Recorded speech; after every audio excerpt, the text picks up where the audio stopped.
ingatan mo ang iyong isipan, sapagkat kung ano ang iyong iniisip, yun ang magiging buhay mo.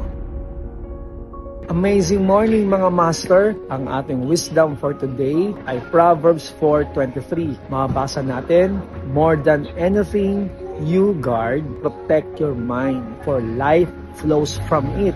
Sa Tagalog, Kawikaan 4:23, sa ang salita ng Diyos, nakalagay doon, higit sa lahat, ingatan mo ang iyong isipan, sapagkat kung ano ang iyong iniisip, yun ang magiging buhay mo. So mga master, kailangan natin protektahan daw ito, kasi mas prone to pag nakakita ng negative, ang mangyari, kung negative tayo mag-isip, negative yung tingin natin sa paligid, mangyari, negative din ang ating maging aksyon.